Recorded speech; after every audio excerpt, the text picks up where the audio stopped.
And welcome back once again to the PCS. We are into the home stretch. Last couple of games here to go today. We've had bangers, we've had fiestas. What more are we going to see? I am Pyrotechnics, he is Clement Chu, and our sponsors are about to come up. So I think there they go. CTBC Bank, of course, China Airlines, and Chunghwa Telecom. Thank you so much for making the PCS possible. Clement, it certainly has been a grab bag of things today. It certainly has, and for this one, Impunity versus Liyab, I think the biggest title is combined. These teams are on a 13-game lose streak, and one of them has to break out of it today. You know, Liyab against Alpha Esports. Last week, we thought that was going to be the biggest chance for Liyab. Unfortunately, they didn't manage to get out. That one was very close. And for Impunity, they nearly overcame PSG. But at the end, Maple shut them down again. So these two teams have been on the cusp of succeeding, but are still in their ruts. Yeah, well, one of them certainly going to break out of that today, as you mentioned. The question is, who's it going to be? On the blue side today, we will have Liyab Esports. Kanji solidifying in the top lane, although he has been swapping around a little bit, so who knows. Dodoi in the jungle, Zyliath in mid, Dawn and Aiden will bring up your bottom side of the map. And yeah, it's a rough ride for Liyab. We've seen improvement out of this team. They've just been unable to find a finish. And we thought the Alpha game was going to be their best chance, weren't able to take it. Maybe they are able to today. Impunity have not found a win themselves since opening day against Alpha Esports. And, well, it's very possible that this is the time for Liyab to shine. I feel the dark energies coming from Zyliath, so, you know, I feel like Liyab, they are, you know, they still have their wits about them. Every time we go into the draft, I've actually really liked what TGS prepared for the team here, and they have gotten pretty interesting drafts, very topical drafts. They always have a very clear focus on what they want to do, but unfortunately just haven't been able to inch the execution past the finish line. On the other hand, there is someone that should be super happy on Impunity, and that is Top King. 11.14 should be his world. He has played Aurelia, and he has played Tom Kench on 11.13. Now both of those champions are massively buffed. I feel like he should be ascending back to his throne as the Top King in the PCS. We'll have to see if he's able to pull it off. Of course, joining him will be Epic, Moonblack, Blaze, and Smurf. And I think there are a lot of questions on this roster. Top King is not the one to ask the questions of. It's more in the likes of that mid lane. Moonblack has played just an absolute medley of champions, but so few of them have been assassins. He even pulled out the Kled last week. And it seems like he might be the only mid laner who just hasn't got a fix on the assassin meta or just doesn't feel comfortable enough to play it. Yeah, so far we have only seen, in my opinion, two legit champions from Moonblack, and that has been Lulu and Heimerdinger. That's about it. And I think we're getting a very clear view of Moonblack as a player. We have seen him make good decisions in terms of where he wants to engage, where he wants to be on the map.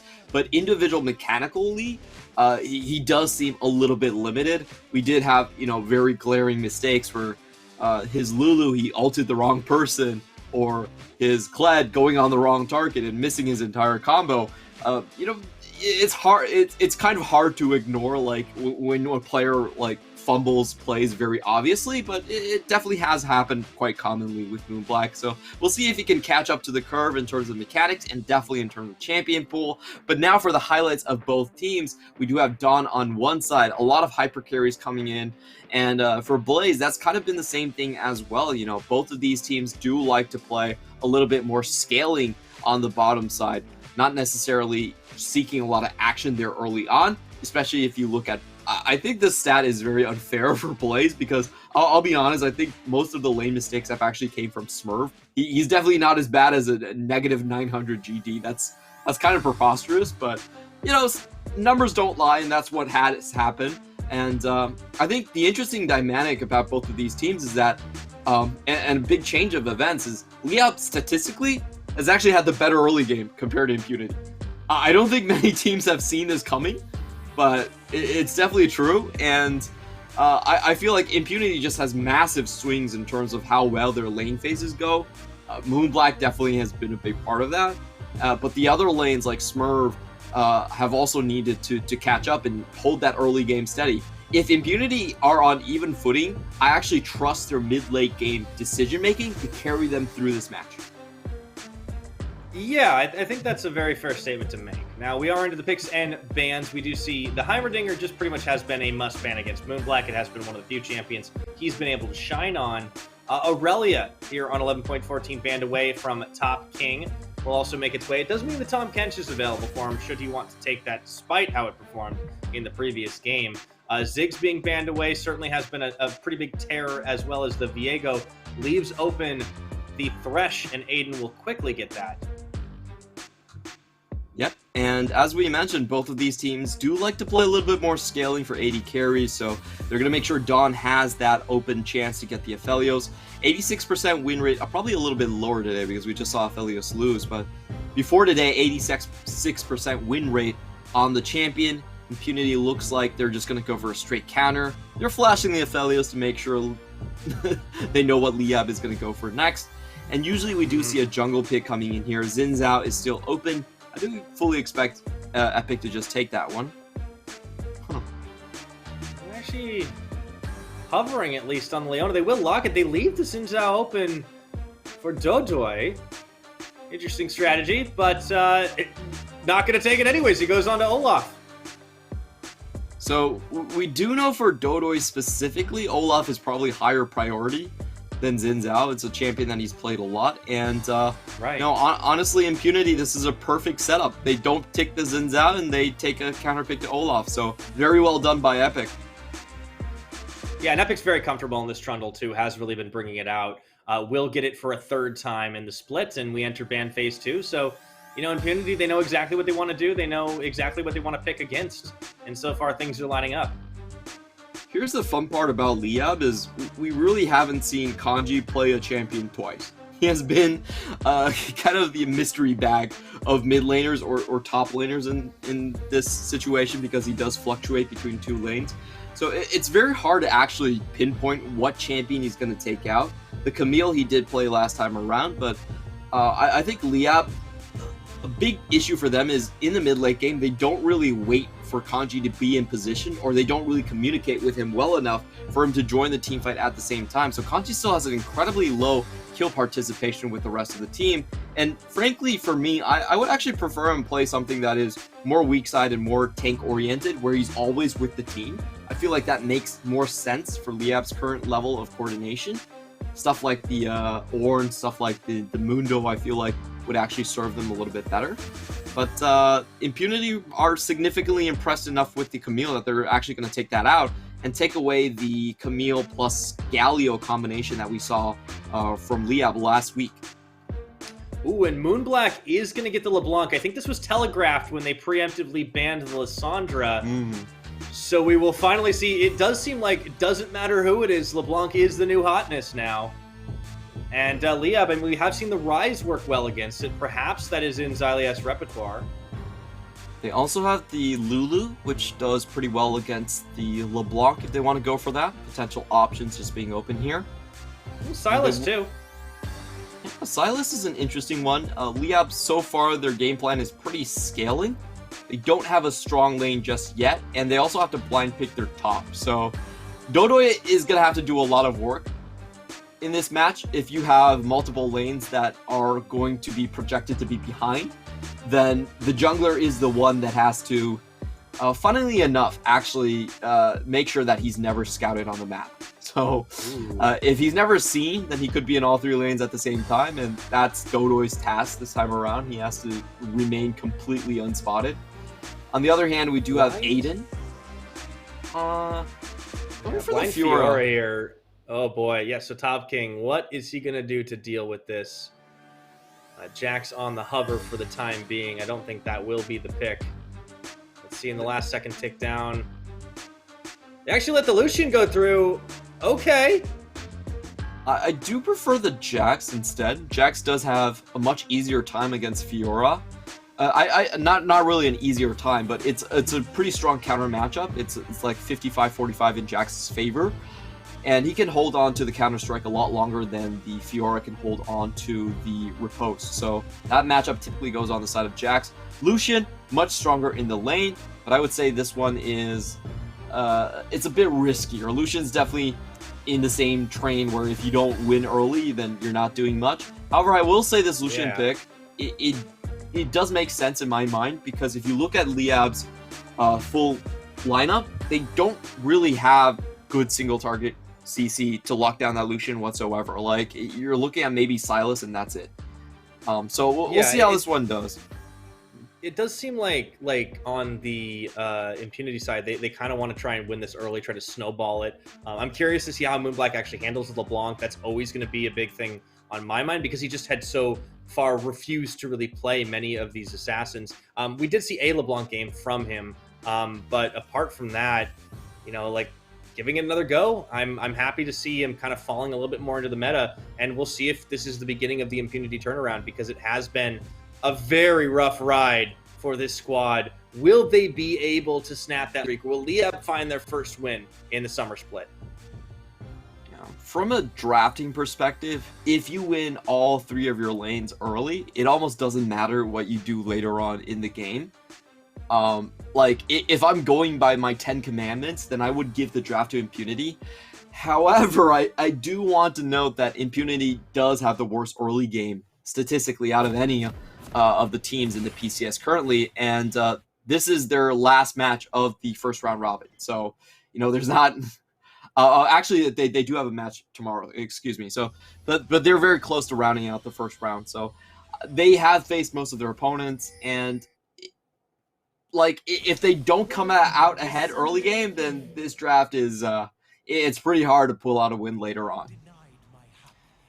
Yep. So putting it all on that early game, or on that laning phase, I should say, as we get up onto Summoner's Rift, Impunity and Liyab both trying to find a win that has been, for most, if not all of the split, elusive. No shenanigans, just going to be a little lineup on either side. Taking a look at our runes to kick things off. Couple things I want to point out right off the bat. We do have very aggressive setup from Moonblack. He is bringing the Ignite instead of the Teleport. Wants to have maximum pressure in the 2v2 early on. And we also get a Fleet Footwork coming in from Fiora, so she will get that 20% extra movement speed on proc. Allows her to catch up to Lucian if she wants to chase that, but as we look at her items right now, she's definitely going to have a rough laning phase. And we see Dodoy in turn trying to path towards the bottom lane, where he has a much better chance of getting something going early on. Absolutely. In any Liyab game, I do feel like the man to watch is always going to be Dodoy. See if he can help his lanes out, or at least by proxy, just trying to ensure that Impunity don't push too far forward, as you mentioned. If he's not in any lane, he could be in every lane. Or I guess the opposite of that. Well, you got it right the first time around. There we go. Okay. Should have second guessed myself, man. Yeah, confidence, man. Confidence. So yeah.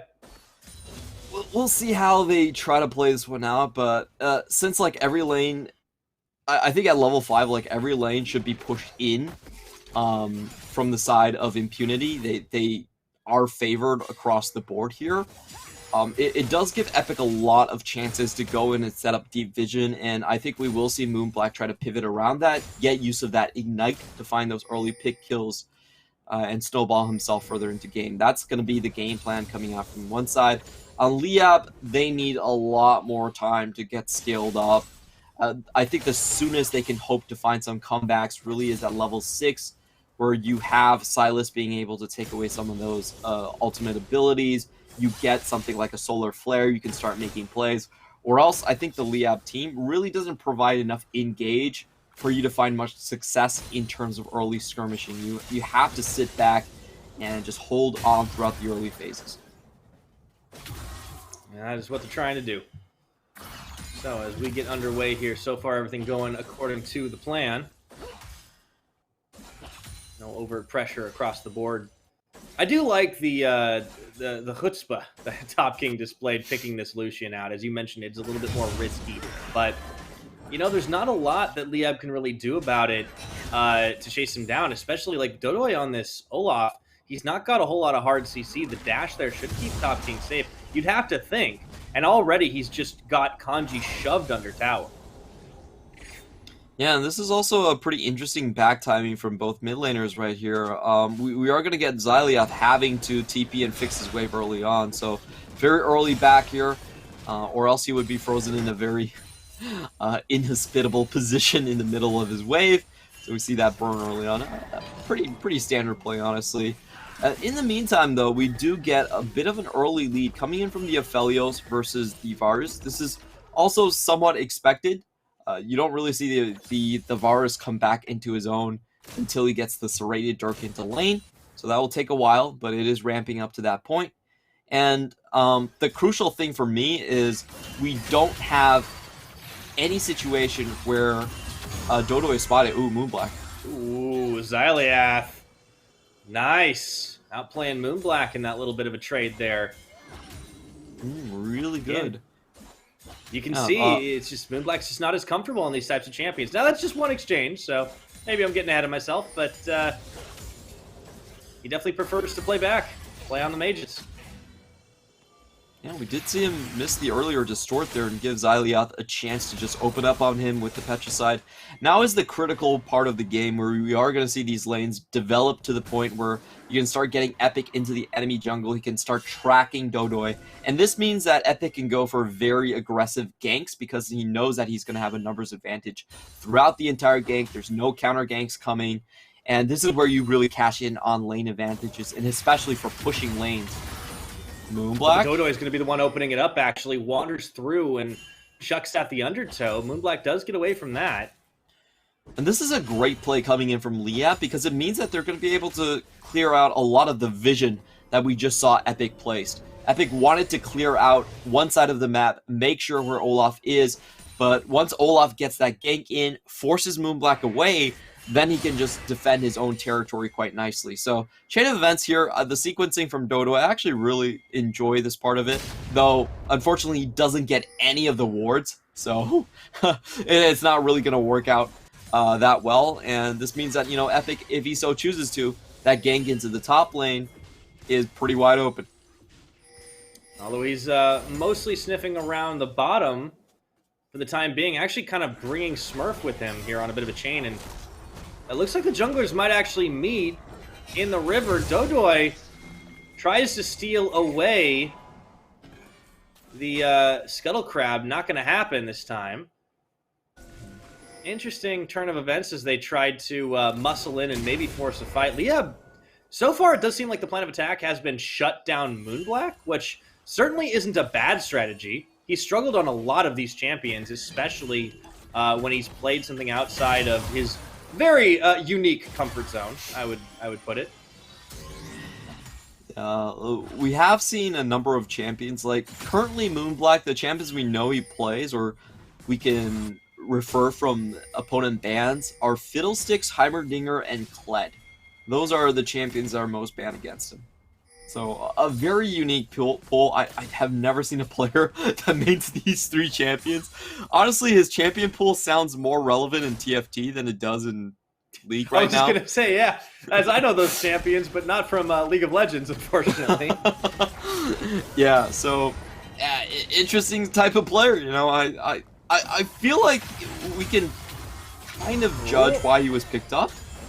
Because you can see his decision-making still being on point at times, but it's not exactly the execution. On the other hand, this lane is a lot further behind than I expected it would be, and now it's going to suffer even more. Yeah, now Blaze and Smurf are going to have a real hard time here as Xyliath and Dodoy coming in. Teleport is down. They do get a hook on, but not going to get enough damage here, and actually they leave somebody behind. Xyliath going to get pulled back in. The playback Moonblack is in the mix as well, and the counter engage worked wonders for Impunity. Really good rotation there. We saw Epic already in position and Moonblack racing towards the bottom side. So they actually get one kill back here, but on the flip side, we do have a bit of an alone time coming in from the top side for Fiora. We'll watch that again. Great play coming in from Blaze as he flashes forward to make sure the chain lands and to secure the kill here. Also, Xyliath, curiously enough, getting sucked back into the fight. So throughout all of that, strong win for Impunity, but on the flip side, we do have a bit of time coming in on the side for Kanji to just catch up on farm. Yeah, that'll be a breather for Kanji, but for Blaze in the bottom side, has to be pretty happy with how things turned out. Definitely a good use of his flash to get the Chains of Corruption landing. Now Aiden waiting, actually having to back away. Oh boy, trying to walk out. The hook will fly and land onto Smurf, but there's no one there to capitalize. Neither support has level 6, and Kanji has already ulted. Yeah, oh, flash forward. Dodoy looks to start this fight here as he Ragnaroks on. Smurf goes in. They turn onto him immediately, but look at how low the health bars are bleeding. Impunity with the counter engaged not once, but twice. Perfect concave on the side of Impunity. They're able to attack from so many angles, and Liyab, they didn't chain their ultimates together quite well. We saw the Grand Challenge being used on the left side, so they forced the flash out here, and Liyab doesn't have his abduct. So Dodoy rushes in, but his team has a hard time following up, and they're stuck in the middle of everything where Impunity can attack on so many different angles, and they get so many summoners, plus the objective for their troubles. Unfortunately, I felt like Liyab overcommitted onto that fight. They could have waited a little bit, or had most of their skills stacked up together. They didn't really have most of their engage in line on that one, and they paid the price for it. Yeah, and now you're starting to see like a big part of Top King picking this Lucian outside of the laning phase, because between the Piercing Lights and Ardent Blazes, he just dished out so much extra damage, and that's the power of having an extra AD carry, I suppose. He's also very difficult to lock down for Liyab. Liyab are mainly just slows, and once the abduct is down, there's not much they can do. Ooh. And Dawn forced to use his cleanse to get out of harm's way, but then he steps back in and Blaze takes him down. Blaze may not get out of this one alive, but he should be pretty happy that he at least got one kill for his team. The Leonum ultimate comes down and they body block for him. Blaze is gonna walk away. Oh! And Smurf even is going to escape once again. The snipe comes in a little to zone Xyliath and Aiden. I can't believe everyone from Impunity walked away from that.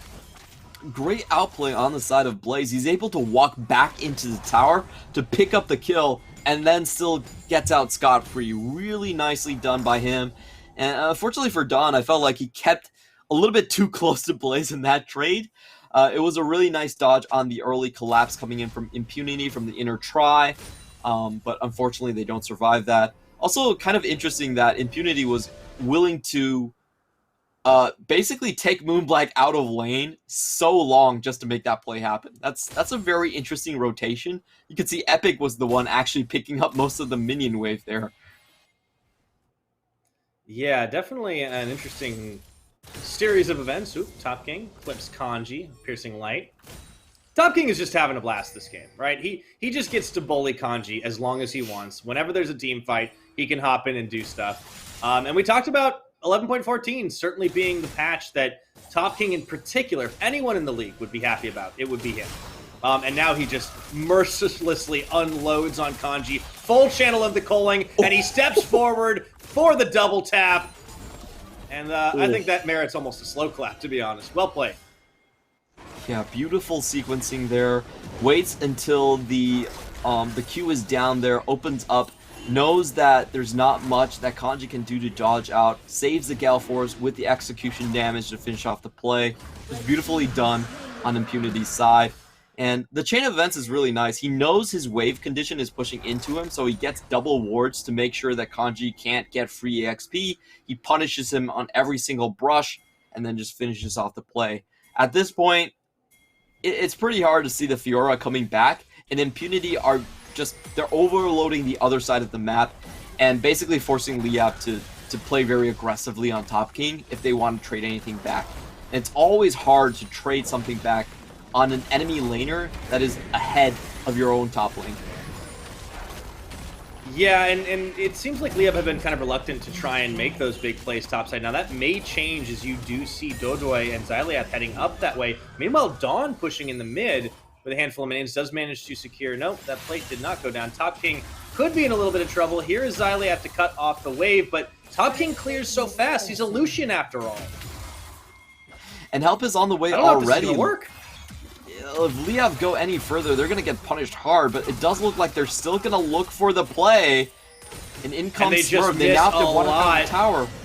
Oh, Top King, he's even able to flash away, and now Smurf comes in to turn the tides. So many tower shots tanking Liyab. This just goes sideways for them.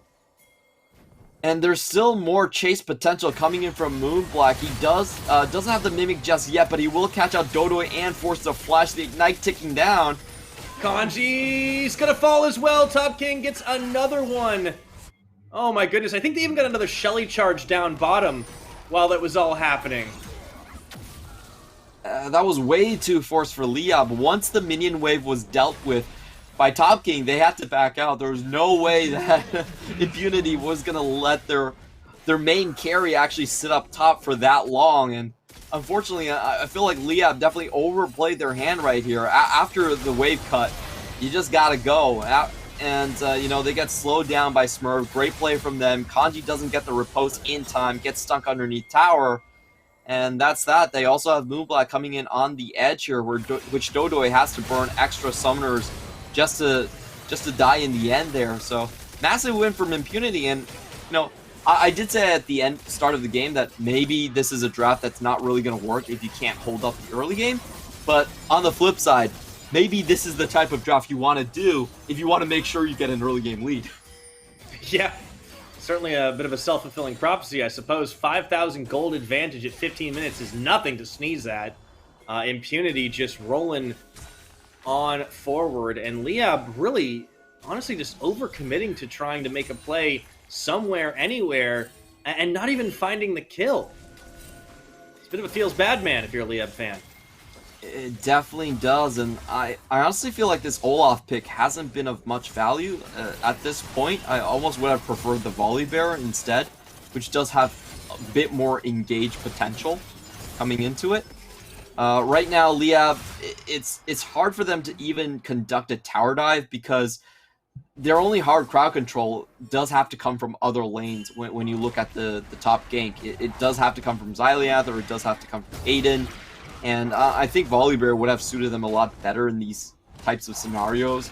If you think about the bot dive, it's kind of the same thing. They can disable the tower in that situation, and they instantly you have a stun.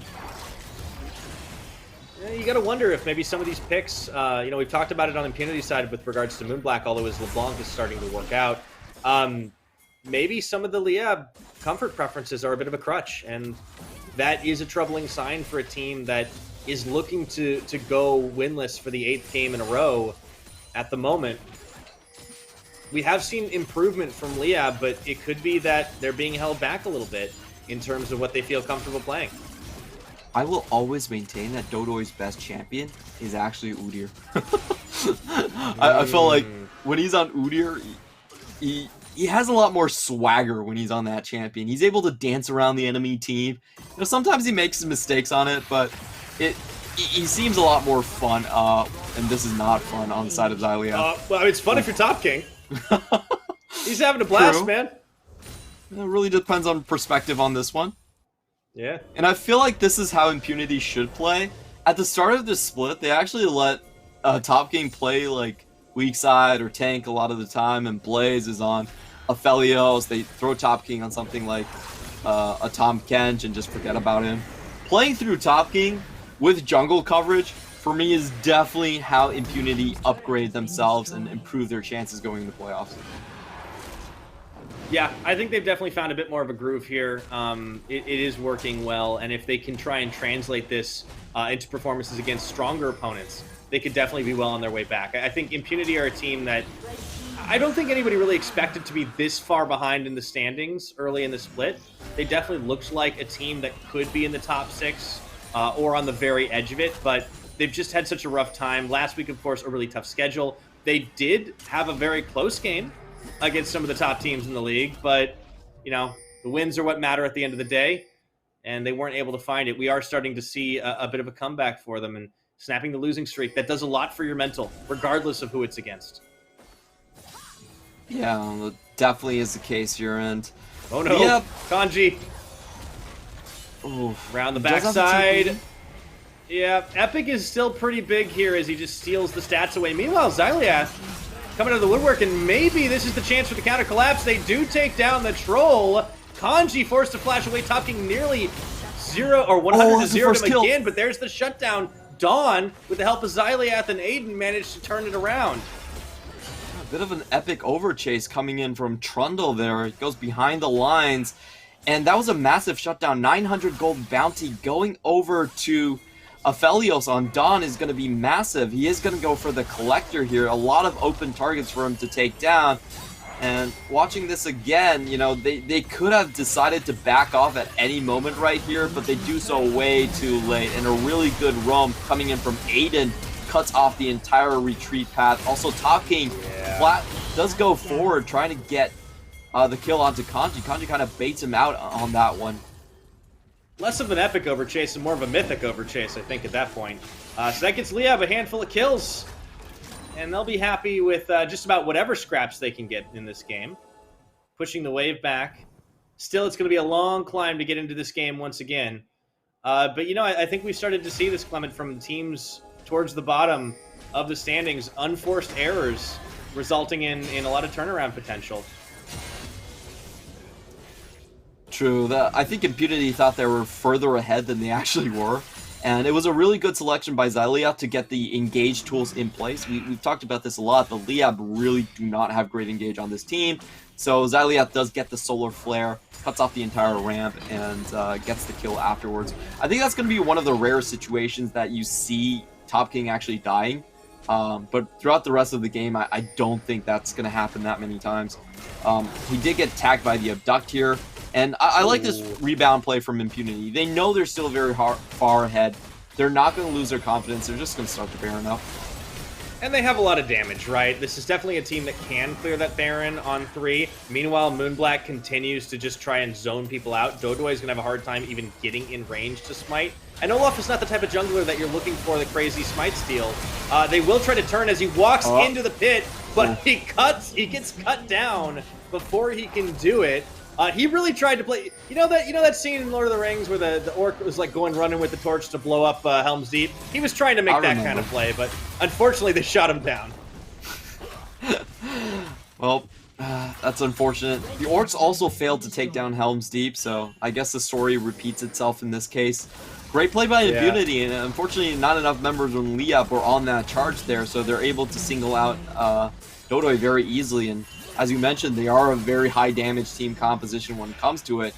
This is going to allow Impunity, I think, to accelerate themselves outside of range from Liyab. If you look at Kanji right now, he still needs his sustain item. He has the catch-up item now to go up against Topking, but even when he catches up, he can't win. He still needs to get sustain. He still needs to get more damage here. It's a very long and arduous stretch for Liyab to get back into the game. Dawn, I think, still needs 3 items at this point to come back, so we're really looking at about still a 10-minute game timer before I think Liyab holds a real chance against Impunity. And they are running out of towers. That's the tough part here. Impunity, if they keep their foot on the gas pedal, should be able to snowball this one. Pending any more, over-pushing errors. They are still pretty far ahead. Baron buff up on all 5 as they push with 4 down the mid. Trundle Pillar comes in. Not going to be enough to really catch anybody, but meanwhile, Topking will continue to solo push down on the bottom side. And, I don't think Kanji can really match that level of pressure, as you mentioned. Ooh, Aiden taking a lot of poke damage between the Varus and the LeBlanc. And the siege begins. Topking with the Essence Reaver definitely has a lot more wave clear potential than top side of coming out from Kanji, who I don't think even has his Titanic done just yet. So Topking definitely getting the better edge of that. They're pulling a 3-2 dive right now, and they're forcing on both sides. Moonblack can just open up on Aiden and kill him immediately. Yeah, Topking can open up on everybody right here. Moonblack goes in, forcing out. Topking has his eyes set on the prize, but he steps too far forward. Oh, he's out! And he ends up dying for it. That was the mistake that Liyab were looking for, but they're still going to lose out an inhibitor and an inhib turret. Xyliath is on the chase here. Oh boy. Desperation play to try and get the kills. Well, maybe not so desperate just yet. Xyliath does steal a solar flare. Pops it onto 2. But they turn the fight once again. Clement, there's going to be the damage onto Kanji. Not enough to finish the fight off, and it's just on two fronts in the back. Moonblack trying to find a pick. Not able to do it. Neither team wants this. They will back away. And that's still a win for Impunity at the end, even though they lose Top King. Great chains of corruption coming out from Blaze does stop everyone in their tracks, and then Moonblack is able to dissuade them with damage. I love Xylia's play right there. Solar Flare again on point. He does get the slow onto Blaze, but unfortunately only Dodoy can chase up on that through the Ragnarok. I'm gonna watch that play again. Top King definitely doing some of the shy impressions right here. Really cool on the culling open up, but maybe goes a little bit too far forward as he is tagged down by the Abduct. That seems to be the only thing that can get him at this point. He does have to play a little bit more careful. But Aiden is pretty much dead at this point. Yeah, Aiden's dead. Top King said, I will get you eventually, and managed to make good on his promise. I can't believe how low health Aiden actually walked away from Top King in that base fight. But apart from, again, you know, just maybe just limit testing a bit, Top King is doing all right. Yeah, this is the first time he's picking Lucian, and I feel like he should pick Lucian a little bit more.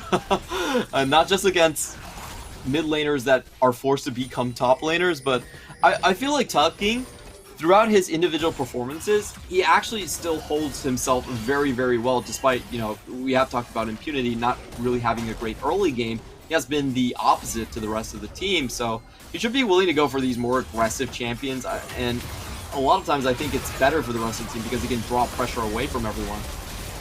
Yeah, I agree. Moonblack, he was going to be in trouble for just a second, is able to get out of there, and whoa, into the back goes Dodoy, but before he can get the kill, he gets deleted. Really tried his hardest. Smurf will fall as well, so it's still a 4v4 here. And it just feels like Liyab, they have enough go buttons to hit, but just not quite enough damage as Aiden will fall to Moonblack. Down goes the inhibitor, and Impunity looking to push for their first win since opening day. Kanji and Don pushing back the minion waves. I think they're going to have one last chance to defend the base on Liyab's side here. They are down by 8,000 gold. Unfortunately, that play really doesn't work unless you have Steric's Gauge for the side of Dodoy. We have seen him use these tactics to catch backliners by surprise. But, you know, the rest of the team has backed off so far because of the chains of corruption that there is no follow-up, and at this point he goes down so fast. He doesn't have that Steric's Gauge as the second item, so you can see Xyliath actually has to use a layered engage later on, but there's no damage really coming through. And Dawn at this point, he just doesn't have the items. He actually gets out-damaged by Blaze, so he can't hang in the fight. Very unfortunate for Liyab, just kind of getting smacked around by the wallet here. Should have had better results, but unfortunately just too far behind in itemization. Yeah, as you mentioned, there was a timer, and they've not quite gotten to that point where they're going to be able to come back into the fights. They need more items to work with, and Impunity are not keen to give them that time. So another Baron is going to be shredded down very quickly with just 4 members of Impunity, leaving Moonblack's LeBlanc on the top side to continue this wave push. And Liyab, they're just grasping for something, anything. I think this game, a lot of it does come down to the draft. You do have to commend Impunity for having a very fundamentally sound draft. If you're winning all 3 lanes and the jungle at the same time, you've basically won the game. It doesn't even matter what sort of a team fight composition you're trying to orchestrate. You can forget about 1-3-1. You can probably have it, but Liyab are going in for one last hurrah. They certainly are. Unfortunately, have to turn around quite quickly, and man, they just get fired down. Once again, Top King dishing out the damage with those pistols. And now all 3 inhibitors have been cracked. They'll look to close this one with 5, stretching across wherever they can find an opening. Top King actually moves off to shepherd the minions back in. Some poke damage out from Moonblack, forcing them back. Possibly to the fountain. 1 inhibitor turret is fired down. The second Nexus turret, I should say. Kanji nearly getting bursted. The hook on the Thresh, but the damage just isn't there. And all they got to do is fire down the Nexus. Impunity may lose Smurf, but they are trying to style just a bit before they finish the game.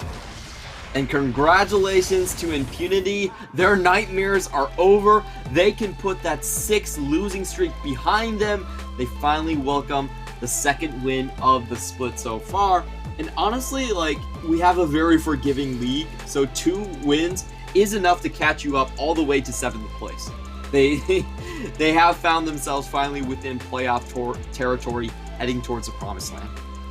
Yeah, still plenty of games to play, of course, for this team. You know, tomorrow and the next day, they will have some tougher opponents in the forms of Hong Kong Attitude and J-Team, but they do snap the losing streak. Very critical for Impunity to do it, and unfortunately for Liyab, you know, they're still looking for answers. They needed time to get online. They got denied a lot. They made a number of mistakes.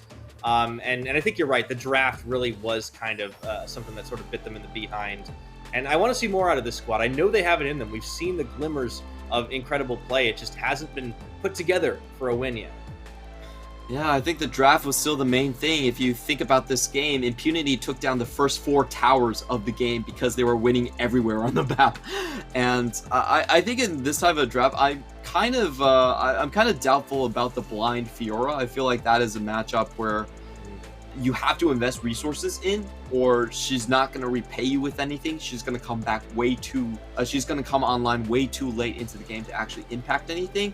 And I would have preferred them to have Kanji on something that is just weak side top, where you can accept the loss on that side and then funnel most of your resources into the bottom lane to kind of get ahead that way. That's your typical kind of weak side and then hyper carry in the bot side that we see a lot from LPL teams.